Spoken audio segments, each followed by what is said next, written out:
What's going on, family? What's going on? Black Feniks checking in, the owner of Hog On Welding and the founder of Hog On Welding University. Today, I want to talk to you about what is needed for your welding PPE when you're entering welding school, the tools and equipment, and what's basically the basics, because you can start off with just a basic setup, and then as you go, you can advance to get other things you need, so that way you can really get some money, really get that bag.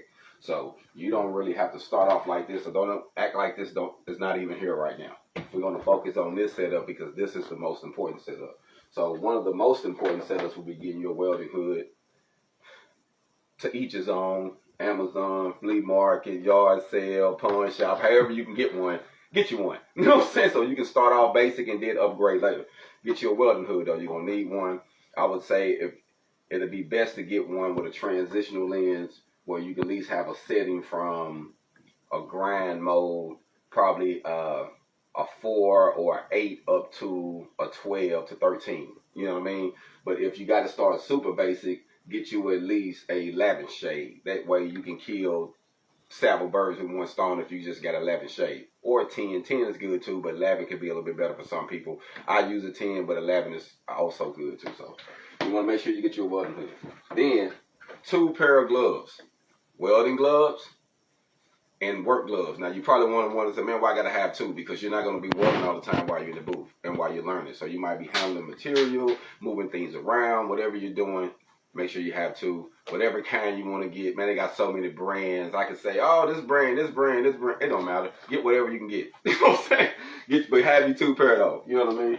So the next thing is to get you some safety glasses. You got to have some safety glasses. If you wear prescriptions like I do, then you can get the prescriptions put in your safety glasses. You can get these. I got these from Walmart. They really weren't expensive, and you can get 2 when you buy one. And I think I spent under $100 for this set. Like I think maybe 30, 40 something dollars. So it's not really expensive. You can get you 2 pair, but it's good to have some safety glasses because sometimes, well, all the times, when you're in the field or in the shop, things can happen. So you can also get one with the transitional lenses too. So when you're in the shop, it's clear. When you outside, you got a tint, and it's fine because you can wear tinted safety glasses in the field when it's real hot or it can blur your eyesight. So that's okay.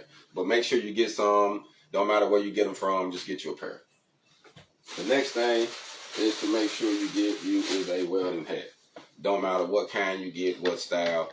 Just make sure you get one. Can protect your head, keep you from getting any burns or anything like when you're doing overhead. So I think that is real wise to get one of these. So like I say, my goal is to have some with Hog On. So if you want to get some of ours, we're going to have some with Hog On it. So hey, you can shop with me. But it don't matter where you get one from. So, and the next thing is a welding jacket. You want to make sure you get you a good welding jacket. I would recommend getting the full jacket. That way you covering your full self up. You know, this is the basic one, but you can use this to get a bag. And then later you can get you some leathers, which I got some leathers in here. Leathers in here, let me show you real quick, that I use when I'm doing overhead, or if I'm in the field. I've had these pair. This is actually the first pair I ever bought. So this is like, you know, this is kind of like, you know, going to be on my, in my museum wall. I done got many bags with this leathers, I'm telling y'all, and I started off basic, but this is my first set. I still use them. I may have a couple little holes from there and there where it got a little too hot, and I didn't know the metal didn't know it was sitting on it, you know, but pretty much these are still functional. But it's good to have a pair of them later, but you don't have to really invest in that. But as your basic setup, that is your basic setup. Just this here. So if you just focus on that, that's your basic setup getting started. You don't have to go real expensive. You can buy new, get used, whatever you got to do. Everybody got different walks in life. So don't focus on none of that. Just get what you need and get that bag. All of this equipment can get you, after you finish school, you can use this on job sites. And so you can still get money with this. And also, I didn't show this in here, but I want to show it this. You also, I got to say this, have some welding boots. Wherever you get your boots from, don't matter. But don't show up welding with no tennis shoes on. Or no flip-flops. I have seen it. Don't do it. With no Jordans, don't do it. Don't do it. Don't do it to yourself. Get you some boots. These are the Jordans. of welding. You know what I'm saying?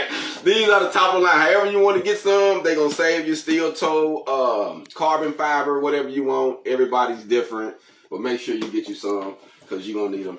But that's the basic setup. Wanted to give a little rundown on that.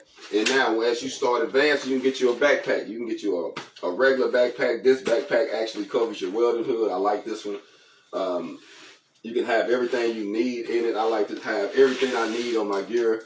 Knee pads. Why have knee pads? Because sometimes you might be fabricated and you might be on your knees. So protect your knees because one day, if God's willing, we're going to get old. So you don't want to get old and be crippled. So take care of yourself. So just a couple of small things. Make sure you get you a tape measure. Now this is on your upgrade because you're going to have to learn how to read a tape measure, family.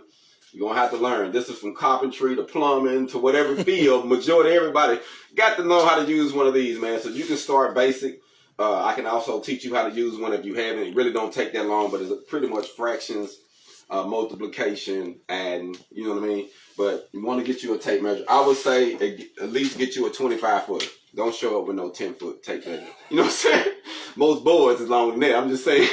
Get you at least a 25-footer, I would say. At least a 25. A 35 is even better. In the ironworking field, if you're doing ironworking, the biggest the better. So get you a 35 ironworking. If you're doing shop, 25. So, show you this real quick. Show you what's in here before shoot out. Now, these are two great tools to have if you're going to be fabricating and welding, and it's going to make you a whole lot of money with these. Like, I've made a lot of money with these, and you can do a lot. This is a speed square. This is a tri-square, which you can do a few different things. So if you don't have a soapstone or something on you, most of these come with a scraper. You can pull this out, and you can scrape your mark, and then you can put it back in here. I bet you didn't know that, did you? See, now you just learned something. Then you can do 45, everything. And then this here is so neat because you can set your degrees and angles. Say if you're looking for something you don't know what degree is, you can find it with this. Or you can set it up there to figure out what degree is needed. You know what I mean? So good to have both of these speed squares, tri-square. Make sure you got you a man hammer, whatever kind you want. You know, you see mine got this little deal on it because I was using this as ironworking to clap off on my harness. So if it fell from my bag, it wouldn't hit the ground and bust somebody's head or something. So that was a safety mechanism. But you're going to need a hammer because you might have to bang something every now and then. All right. So another thing you're going to need, get you a welding pouch so that way you can put you some rods in there. Make sure you get you a simple brush. You know, they got these everywhere. Make sure you get you a simple brush because sometimes you might just have to just brush it and keep it going and you don't have any power. Get you a grinder. So, get you a standard grinder, I would say, new, used, whatever brand you like, don't matter. But get you a good grinder. That way you can have I would say keep you a grinding wheel, a wire brush wheel, and a cutting wheel in your bag. That way you can do multiple things, and if you got one of all three, you can kind of do a finish, start, you can do some fabrication, touch it up, you know, all that good stuff with those three things. And a buffing pad, so that's four pads you can have. Some welding rods. Keep you some other rods in your thing. Now, I like to keep a multiple kind in one little deal. That way, if I'm doing a little odd job, I can just bam, jump in there and do this, and I'm gone. So normally I keep 70-18s, 60-10s. I mean not 60-10s, 70-18s, 60-13s, and 60-11s in here. 3 seconds because 3 seconds I can kill two birds in one stone. If I get 1/8 inch only, then I might be using some real thin metal and I might burn through. So if I'm on the safer side, if I get the 3 seconds, because I can use this on a bigger source of metal and small. So it's a good thing to get you some of these. See what's else in here, man. See what else we got. Make sure you get you a. And mine is kind of stuck in here under this deal. So I don't know how I put this in.